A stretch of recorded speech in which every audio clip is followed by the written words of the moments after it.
Steve Bradshaw has been talking to one candidate in the Tory marginal seat of Derbyshire South and comparing his impressions of conference with those of his constituents. Meet John Whitby, one of Mr Kinnock's new model candidates, the man who now has the job of carrying the Labour message back to a constituency Mr Kinnock must win if he's to go to Downing Street. His Conservative rival at the next election, Health Minister Edwina Currie, something of a pet obsession here. They've even dedicated a wall to her. The whole point of this conference has been to paint Conservatives like Mrs Currie as the extremists and candidates like John Whitby as the radical and reasonable alternative. And for Whitby at least, Blackpool has been a resoundingly successful conference, one that's armed him with far more potent electoral weapons than mere graffiti. If we'd been talking in 1983, after the party conference in 1983, I would not have believed that we could have turned our party around in such a short period of time. And there's no doubt in 1983 that the public, certainly constituents back in South Derbyshire, were very concerned about the Labour Party. We did not look like a party fit to govern. And I now believe that we do look like a party, the only party, I would say, fit to govern.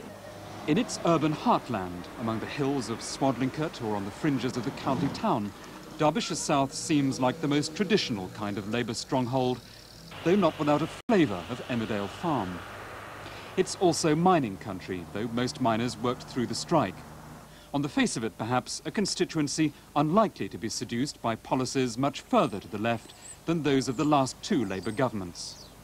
And yet its Labour candidate is a long-time supporter of the Tribune wing of the party, some of whose more radical policies have now become party orthodoxy. On defence, for example, the party is now more fervently unilateralist than ever.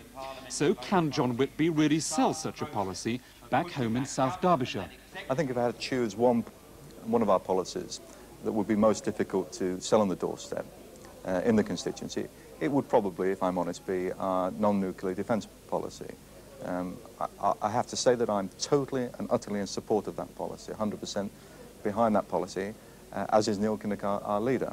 But it would take some explanation. When do we want it? Now! What do we want? Fair play! What do we want? Wednesday afternoon, outside the conference, nuclear power workers demonstrate as delegates file in to debate nuclear energy.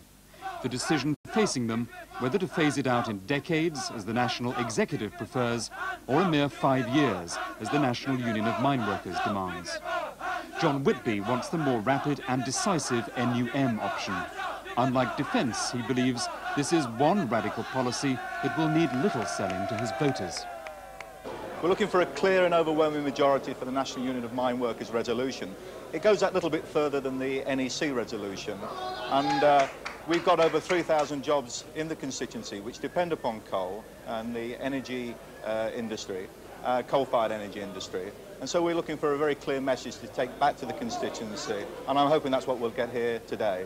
As agreed with John Whitby and his local party colleagues, the South Derbyshire delegate, Chris Williams, duly votes to phase nuclear power out in the lifetime of the next Labour government. In the event, the NUM won, but by less than the 2/3 needed for automatic consideration in the party manifesto.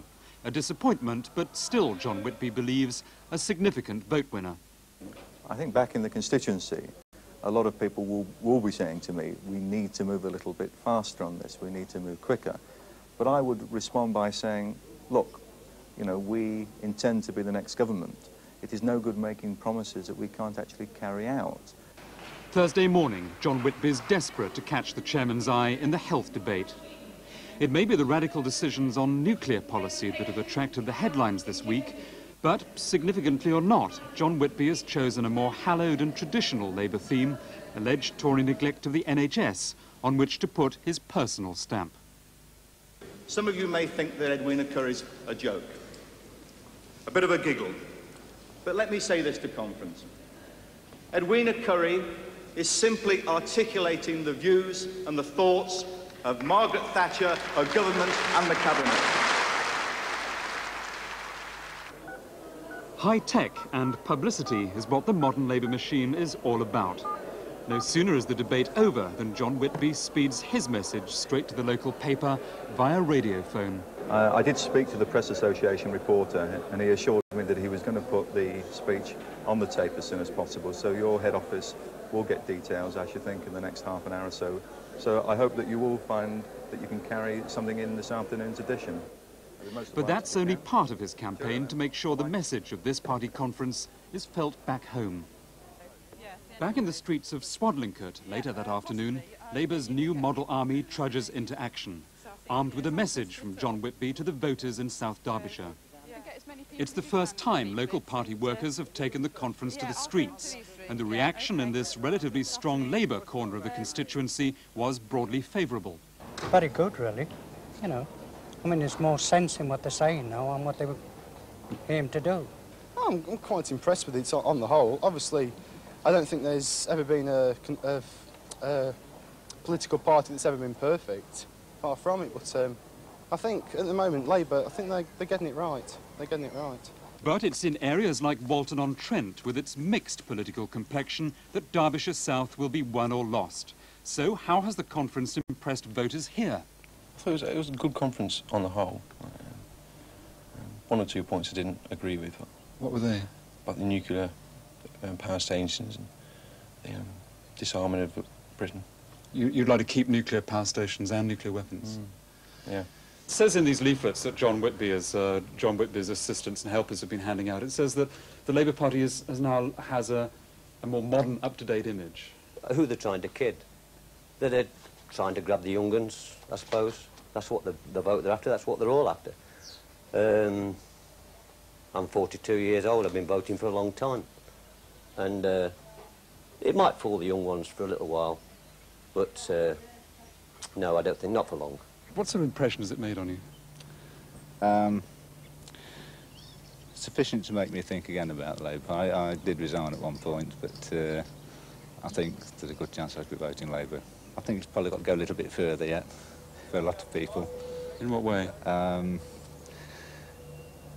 You still get the impression that there are a lot of left-wingers still pushing the party, but he's got rid of 1 or 2 militant members, and I think he's going the right way about it. I hope by the election he will have got it back on what I consider an even keel anyway. Whatever the outcome in Derbyshire South, John Whitby at least has no qualms about this pastel-coloured, packaged and carefully marshalled party conference, whose impact this Labour candidate believes will be far more permanent than the Edwina curried joke wall. Back here